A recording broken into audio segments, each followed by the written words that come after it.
What if we're wrong? What if it's actually the Earth's natural cycles? Shouldn't that be something we consider? Shouldn't that be something we look at? Isn't that a possibility? Before we dive into the science behind natural climate change, let me propose a different line of thinking.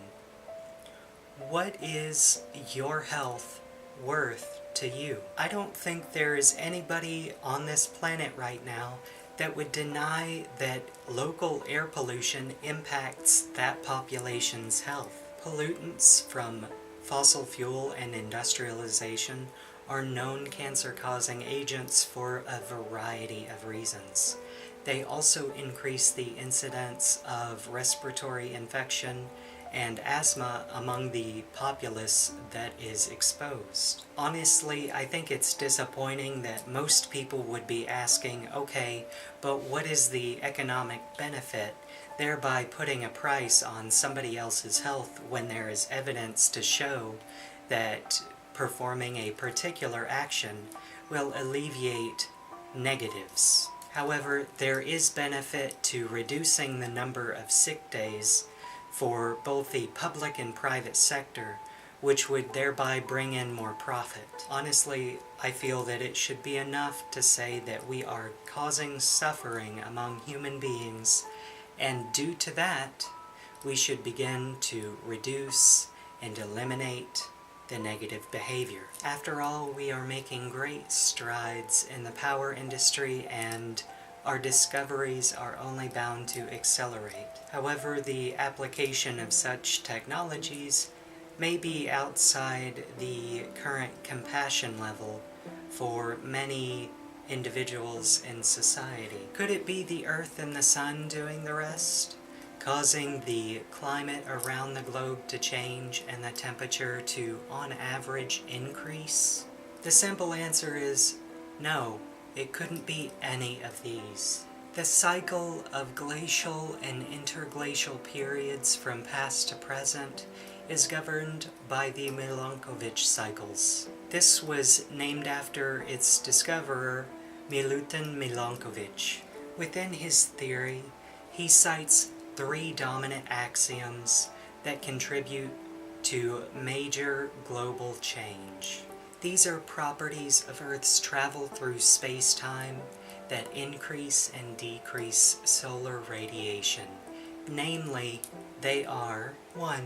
The eccentricity of the Earth's orbit, or how elliptical it is. 2. The Earth's axial tilt.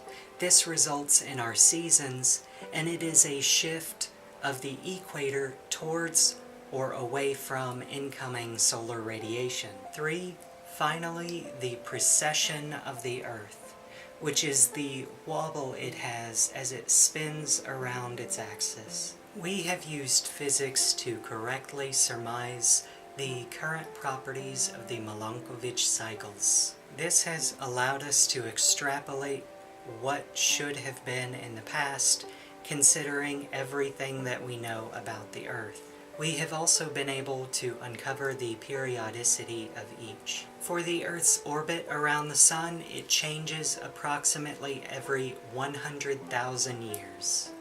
On average, the tilt of our planet changes every 41,000 years, and the wobble changes every 23,000 years. Given what these properties are in the present day, and what we know about their periodicity, we know that pre-industrial revolution, we would see a radiative forcing of 0 to 0.1 watts per meter squared. Radiative forcing is the energy bank between the Earth-Sun system that has a range of particular values.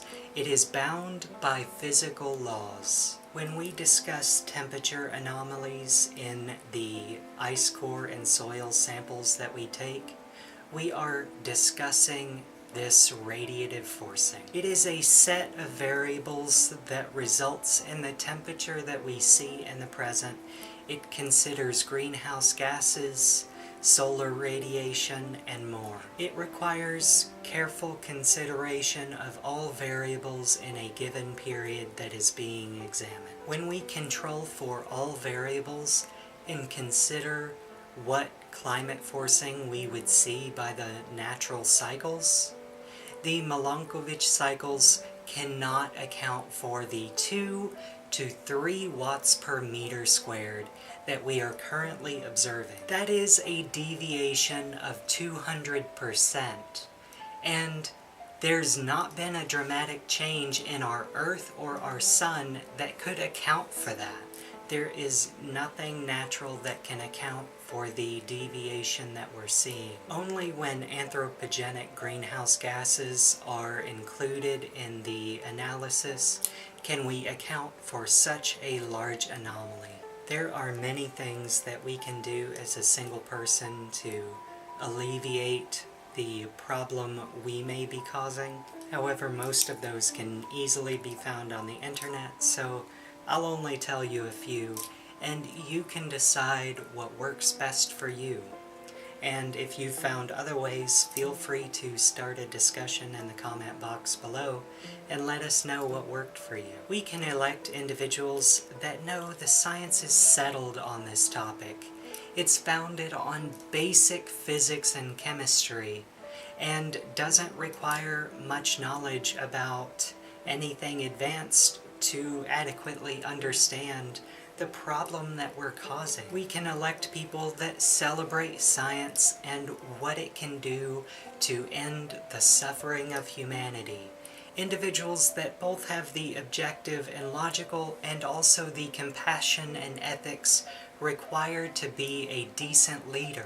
We can also greatly reduce the amount of large animal protein we consume so that one of the major causes of global warming, animal domestication, can be reduced. You don't have to go all the way vegan to make a difference. This is the only home we have ever known, and it may be the only home we ever will know. Attempting to clean it up before further errors in human insight arise seem like the only goal we have in life. I appreciate you, my witchlings, and I thank you so much for joining me.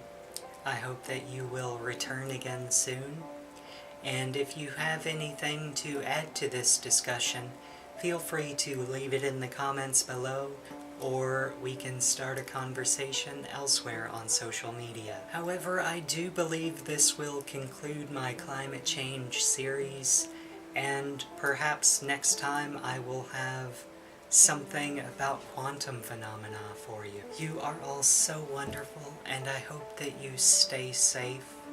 Know that you are incredible. I do hope to converse with you sometime, and until next time, bye.